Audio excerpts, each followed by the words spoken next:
Good morning, everyone. Happy Sabbath. It's good to see all of you here.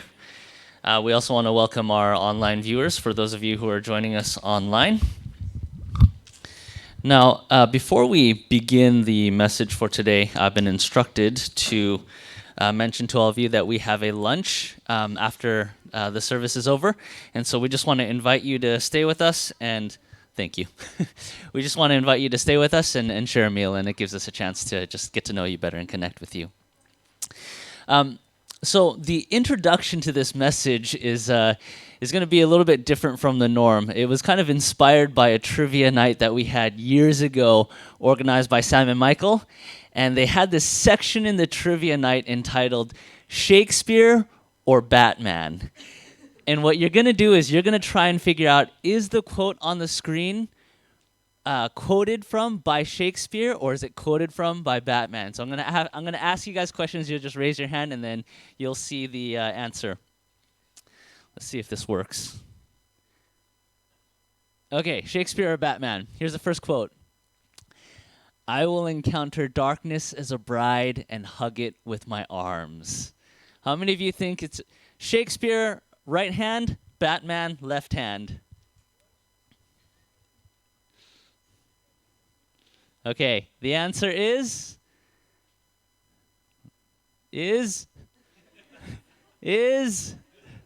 Shakespeare, measure for measure. Now, I took this quiz online. I got 19 out of 30, so let's see how well you guys do. That shows how well I know Shakespeare and how well I know Batman. All right, here's the next quote. Did I finally reach the limits of reason and find the devil waiting? Shakespeare right, Batman left.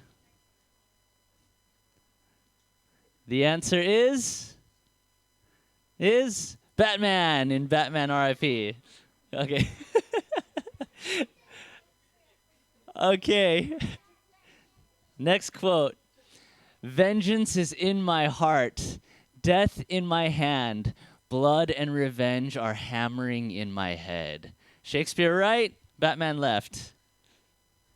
Okay, the answer is Shakespeare. Good job, Micah. All right. Next quote. We die every day 1,000 times an hour. Shakespeare right, Batman left.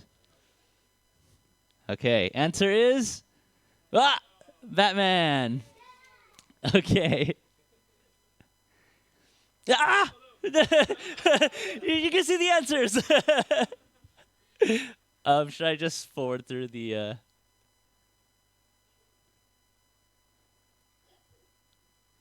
Okay.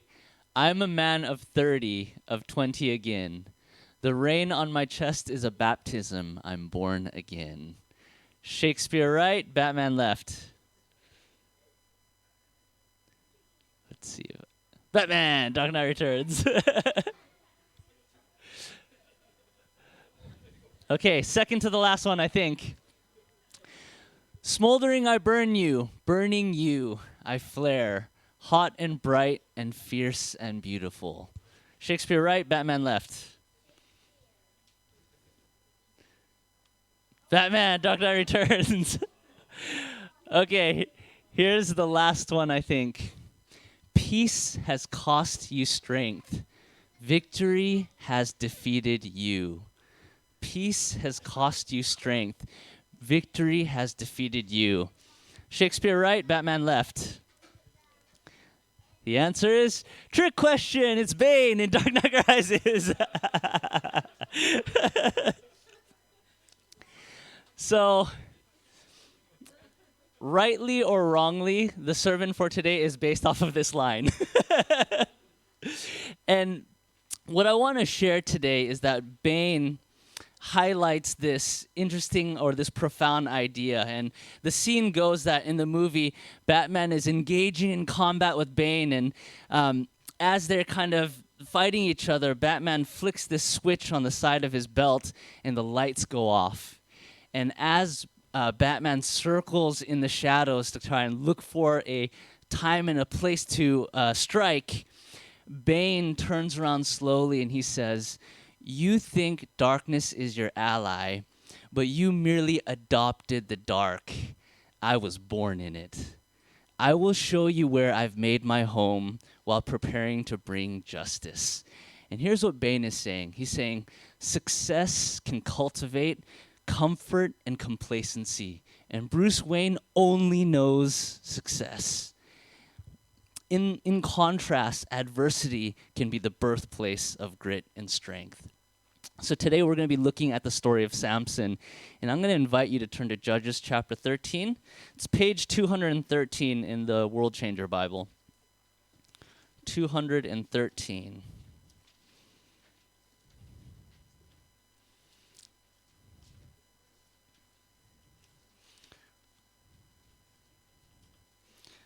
Judges chapter 13, we're looking at page 213. And this is where the story of Samson begins. And just to give you some historical context, we find Israel oppressed by the Philistines, and there's a family in Israel who is visited by this supernatural being, and they are told, even though you are not able to have children, you will give birth to a son. And if you're there, we'll look at verse 5 together. Judges chapter 13, verse 5. And the text says, "You will become pregnant and give birth to a son, and his hair must never be cut, for he will be dedicated to God as a Nazirite from birth. He will begin to rescue Israel from the Philistines." So the Bible says that when this child is born, the mother names him Samson. And so Samson is kind of dedicating his whole life to this vow called the Nazirite vow. And if you go to Numbers chapter 6, verses 1 to 12, this vow is kind of explained in detail. So I'll invite you to turn with me to that passage. It's page 117 in the World Changer Bible. And keep your hand in Judges chapter 13 because the majority of our time will be spent there. So Numbers chapter 6, verses 1 to 12.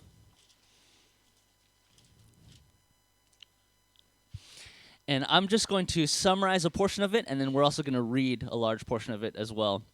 So if you look and if you start scanning through chapter 6, verses 1 to 12 in the book of Numbers, you'll find that the Nazirite vow consists of three main things.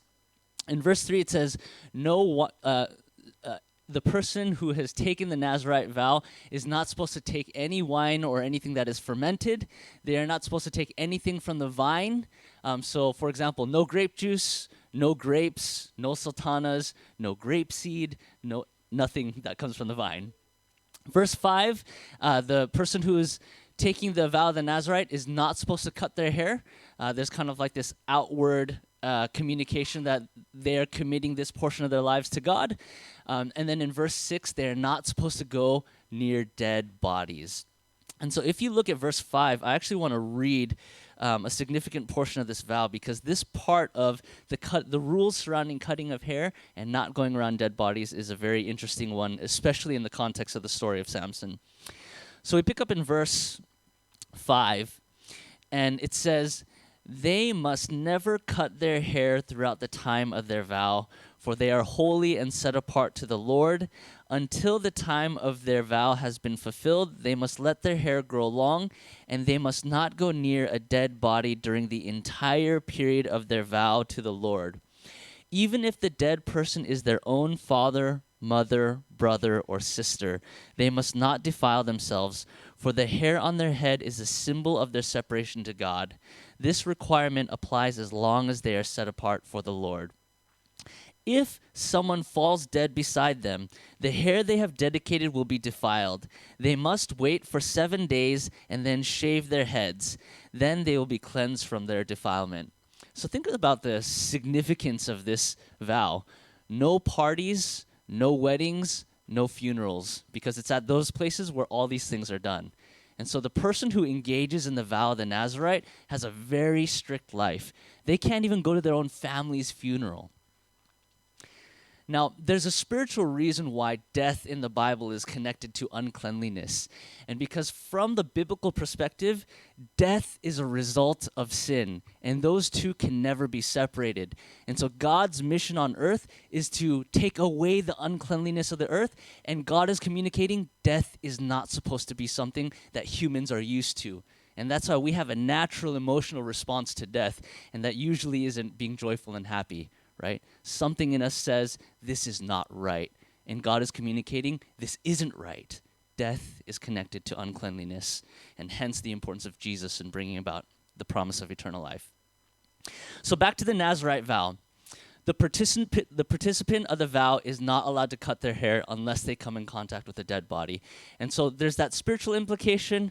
There's also, I think, a physical hygienic reason as well, because if you've got really long hair and you come in contact with something that's dead, it's probably pretty unhygienic. And so the rule is go shave your head.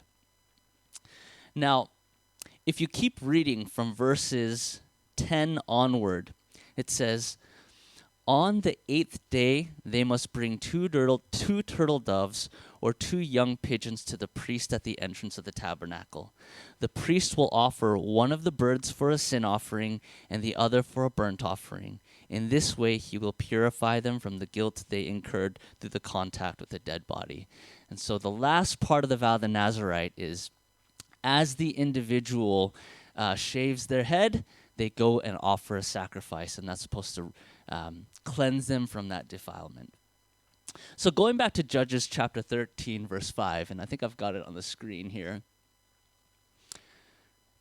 Notice here, Samson's mission is to free Israel from their oppressors. And so he's this super strong hero type that's basically designed to be a killing machine, right? He's like a biblical superhero, literally.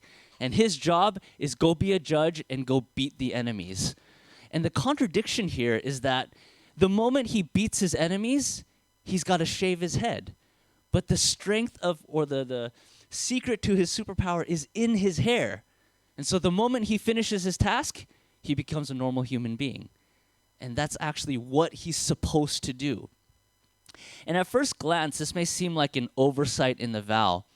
But personally, I think this is a fail-safe for Samson against the pitfalls of success. It's a fail-safe for Samson against the pitfalls of success.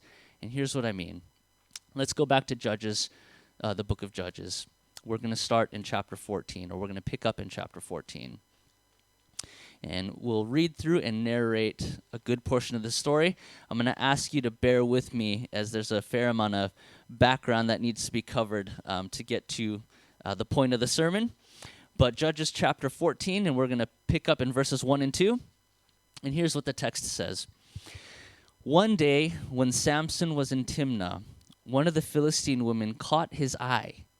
When he returned home, he told his father and mother, a young Philistine woman in Timnah caught my eye. I want to marry her. Get her for me. You can tell right off the bat that Samson is used to getting what he wants. And if you read through the story, his parents object, but he just says, no, I want you to do this. And they kind of, they follow through with his request. We pick up in verses 5 and 6. It says, as Samson and his parents were going down to Timnah, a young lion suddenly attacked Samson near the vineyards of Timnah. At that moment, the Spirit of the Lord came powerfully upon him, and he ripped the lion's jaws apart with his bare hands. He did it as easily as if it were a young goat, but he didn't tell his father or mother about it. So here's the first victory that Samson experiences.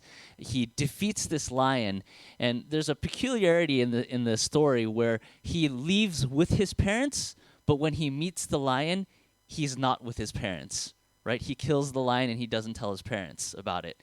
And my question is, how would the parents not know about that? It's kind of a significant event if a lion attacks the traveling party. And what's not mentioned here is that Samson leaves his parents in the dust. He's kind of like, you guys are taking too long. I'm just going to go ahead of you. And then he meets this lion, and then the thing happens. And in my mind, I'm kind of thinking, are you going to turn around to check to see if there are any other lions that are going to attack your parents? No? Okay. And that's what Samson does, and you get a picture of his character. if you look at verse 7, the story continues. When Samson arrived in Timnah, he talked to the woman and was very pleased with her. And so there's this time of engagement where Samson is engaged with his future wife. And during the engagement season, he comes across 30 young men from his wife's or his fiance's town. And he kind of has this bet against them. He says, look, I've got a riddle for you. If you figure out the riddle by the time of the wedding, I'll give you 30 changes of clothes. And if you figure out the riddle, then I have to give you 30 changes of clothes. Well, the story continues on that Samson loses the bet.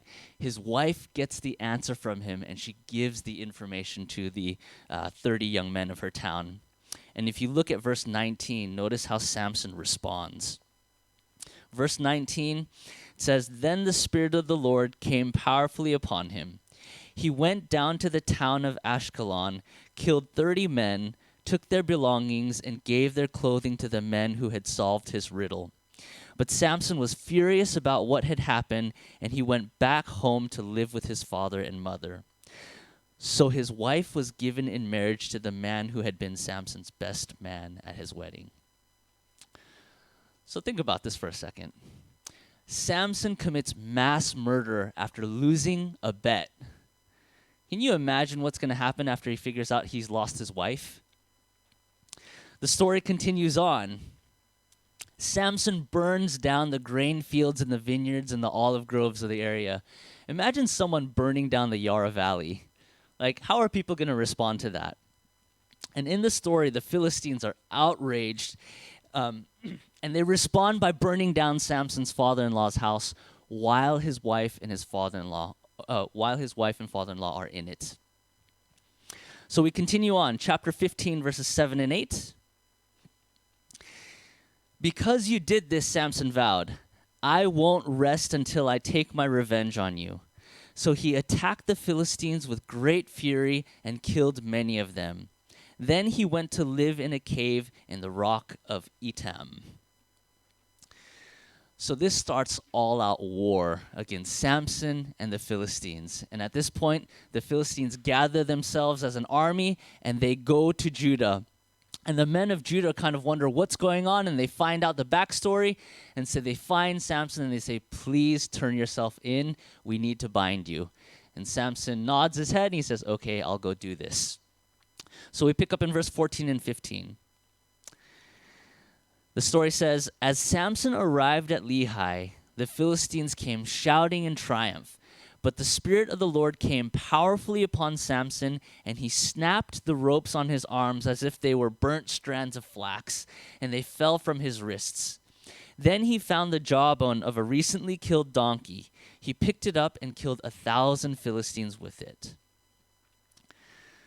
There is so much death in this story.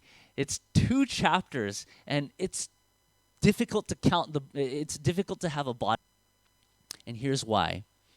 Samson's abilities, they mask his character deficiencies. Because his abilities allow him to basically get whatever he wants, he never addresses the deficiency of his character. His success makes things worse for him and those around him in the long run. I genuinely think if Samson would have implemented that fail-safe that's designed in the Nazirite vow, it would have changed the direction of his life. There's a verse in 2 Corinthians chapter 12, verse 9. It says, But he said to me, and this is God speaking to Paul, My grace is sufficient for you, for my strength is rooted in God. But Samson never learns this lesson. If you go to Judges chapter 16 and we look at verse 4, the story continues on and it says, Sometime later, Samson fell in love with a woman named Delilah, who lived in the valley of Sorek. Now, the Hebrew language is kind of interesting because a lot of times names mean something. And if you look at the name Sorek, it means choice vines. It means vineyard. So Samson goes to a vineyard and he meets a woman named Delilah. And do you know what Delilah's name means? Weak. That's like Superman flying to a planet made of kryptonite to find a life partner, right? And here Samson does that very, very thing. And it's here that Samson gives away his secret. His girlfriend shaves his head while he sleeps. She calls the Philistines over, and they gouge out his eyes. They put him in prison, and And here's the end of the story. If we look at verses 21 to 23. Verses 21 to 23. So the Philistines captured him, gouged out his eyes. They took him to Gaza, where he was bound with bronze chains and forced to grind grain in the prison. But before long, his hair began to grow back. We continue on to the next verse. The Philistine rulers held a great festival, offering sacrifices and praising their god Dagon. They said, "Our God has given us victory over our enemy Samson." Jumping to verse 28 and 29. Then Samson prayed to the Lord, "Sovereign Lord, remember me again, O God. Please strengthen me just one more time. With one blow, let me pay back the Philistines from the loss of my two eyes." Then Samson put his hands on the two center pillars that held up the temple, pushing against them with both hands. He prayed, "Let me die with the Philistines," and the temple crashed down on the Philistine rulers and all the people. So he killed more people when he died than he had during his entire life. You know, the thing that I find most amazing about the story is how God responds to Samson. God gives so much mercy because Samson gets himself into this trouble, and then God still gives him his spirit. God still gives him his abilities. God still gives him his giftedness. And, you know, if Samson would have just taken one moment to think, "God, what are you doing in my life?" it would have been so incredibly life-changing. But instead, Samson only focuses on what he wants. And even in his dying words, it's about himself. "God, give me revenge for the loss of my eyes." It's not really about, "God, help me to be the ruler and the leader you want me to be so that I can free Israel." That's not the motivation behind his act. What I find interesting is that closing statement that says that he kills more people in his death than he does in his life. And there's a strong connection between Samson and Jesus, because Jesus has a miracle birth, Samson has a miracle birth. Samson did more in his death than he did in his life, and the impact of Jesus' death does more for the world than he did in his life. There's a strong messianic connection.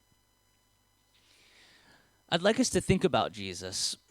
If you go to Mark chapter 1, verses 32 to 39, Jesus practices the importance of weakness in his ministry and in his life. Mark chapter 1, verses 32 to 39. Mark is in the New Testament. Goes Matthew, Mark. And we're going to be looking at page number 801. There's a professor out at Walla Walla. His name's Troy Fitzgerald, and he writes about the importance of communing with God. And he writes, "The life-giving power that comes from connecting with God does not happen in a moment of quick reflection before you race out the door. It happens when you walk away completely. When you walk away from work, school, activities, ambitions, demands, and disruptions so you can breathe." And if you look at Mark chapter 1, particularly verse 32 to 39, you find Jesus is engaged in a lot of ministry. He's been casting demons out, he's performing miracles, he's preaching sermons, and crowds of people are chasing after him. This is kind of like a pastor's dream. Go do ministry and have people come to you. You don't have to go to them. It's like Jesus has reached the pinnacle of success for someone who wants to do ministry. But notice what happens in verse 35. In verse 35 it says, "Before daybreak the next morning, Jesus got up and went out to an isolated place to pray." Jesus gets up before the sun comes up. He leaves the house to a secluded place, and he communes with God. And if you continue reading through the verse, if you look at verse 36, you'll notice Jesus' disciples, they couldn't easily find him. So he kind of runs away from busyness. He steps away from his work, his friends, his life, and he steps toward God. If you look at verse 37, 38, when they found him, they said, "Everyone is looking for you." But Jesus replied, "We must go on to other towns as well, and I will preach to them. I will preach to them too. That is why I came." See, the disciples, they valued busyness because busyness leads to success. That business and success led to more busyness and more success, and you get reputation, you build legacy, you are known in the community. There was so much work to be done, so many sick people to be healed, so many demons to cast out, so many sermons to preach. The world needed saving, and the question is, where is Jesus? Off by himself, being inactive, making himself less busy and less successful. And what's the result of this lack of productivity? Less success. And notice what Jesus says. He says, "Pack your bags, we're moving to the next town." If you've established yourself and you have a reputation in the community, why would you turn away from all the success? Why would you make yourself mobile and more difficult to be followed and found? And yet Jesus says, my mission is to go to the next town. See, in that moment of solitude, God instructs Jesus on what to do with his busyness and his success. And many times, our success is for us, our reputation, our wealth, our pride. But stepping away allows God to give perspective and instruction. And so Jesus' success could be a blessing rather than a burden. See, Jesus' time in prayer allowed God to direct his life from busyness to genuine productivity. And as you practice being weak in your lives, may you find the strength of God. May God bless you.